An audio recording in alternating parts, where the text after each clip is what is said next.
si j'ai deux réels A et B tels que A est inférieur ou égal à B, et que j'ai un réel C quelconque, positif ou négatif, hein, eh bien, je peux tout à fait dire que, enfin, là, imaginons que j'ai, enfin, quoi que, je vais mettre des signes impliques, mais j'ai peur de vous donner l'habitude de donner aux jeunes l'habitude de mettre trop de signes impliques ou équivaut, etc.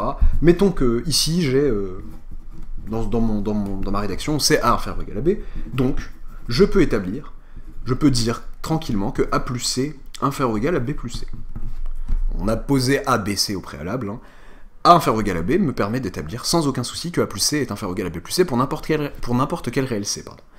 En particulier, si je prends comme réel C, par exemple, moins A, eh bien, je vais automatiquement avoir que A moins A est inférieur ou égal à B moins A. Autrement dit, bon, vous savez, pour beaucoup, que ça entraîne ça. Que A inférieur ou égal à B entraîne que B moins A est positif. Une manière de dire que A inférieur ou égal à B, c'est aussi de dire que B moins A est plus grand ou égal à 0. Donc là, j'ai pris des signes inférieurs ou égal, tout ce que j'ai écrit là est valable pour des signes inférieurs stricts aussi. Bien évidemment, il y a aussi, bon, la question que je pose quand j'ai on sait, et donc, c'est la question de l'équivalence. Maintenant, si je suis en mode relation théorique, A inférieur ou égal à B, c'est bien équivalent à dire que A plus C est inférieur ou égal à B plus C. Quels que soient les réels A, B et C. Ok. Addition, soustraction, du coup, parce que additionner un réel, soustraire un réel, ce n'est qu'additionner son opposé, eh bien, je n'ai aucun souci avec ça.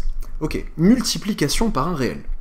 Eh bien, A inférieur ou égal à B, donc si je prends C un réel positif ou nul, ça entraîne sans aucun souci que AC est inférieur ou égal à BC. Pas de problème. Alors, si je veux garder une inégalité stricte, et si je multiplie par... Enfin, le fait de multiplier par un réel strictement positif, il n'y a aucun problème. Je peux même passer de l'autre côté, en réalité. Je peux même passer de là à là, je veux dire, en divisant des deux côtés par C. Multiplié par 1 sur C, qui est strictement positif. J'ai une équivalence. Ici, attention, je n'ai pas d'équivalence. On va me dire, attends, mais tout est large, il n'y a pas de problème.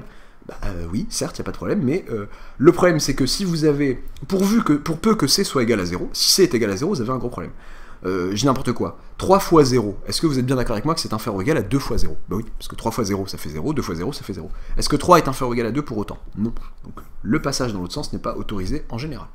Par contre, si vous avez C strictement positif, avec C strictement positif, eh bien, il y a bien équivalence entre A inférieur ou égal à B et AC inférieur ou égal à BC. Ok, pour C, alors, sans la controverse de supérieur ou égal, supérieur strict, pour C négatif, bon, pour C négatif par exemple ici, eh bien, vous renversez le sens de cette inégalité. A inférieur strict à B, si et seulement si, AC strictement supérieur à BC.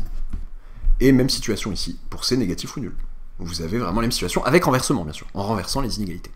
Donc j'ai toujours le droit, en fait, ça c'est le but, l'un des buts fondamentaux de cette série, c'est de savoir, de vous permettre, de vous rappeler, de savoir ce que vous avez le droit de faire à des inégalités. Parfois je suis encore avec des élèves et je les pousse un peu en disant, bon, qu'est-ce qu'on peut faire maintenant, qu'est-ce qu'on a le droit de faire?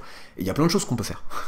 Ajouter un réel des deux côtés, passer de... Souvent les élèves pensent à ça, quand je leur dis, qu'est-ce que vous avez le droit de faire? Bon, tout de suite, allez hop là, bon bah j'ai ça, donc ça veut dire que B-A positif, bon, ok, génial, c'est vrai, ça peut servir dans certains cas, mais il y a d'autres choses à faire, voilà. Ajouter un réel, bon, on le fait pas au pif, mais... ajouter, soustraire un réel, multiplier par un réel positif et garder le sens, multiplier par un réel négatif et inverser le sens. Bon, il n'y a pas que ça qu'on peut faire, je laisse le fait d'appliquer, voilà, petit spoil, d'appliquer des fonctions à la vidéo suivante.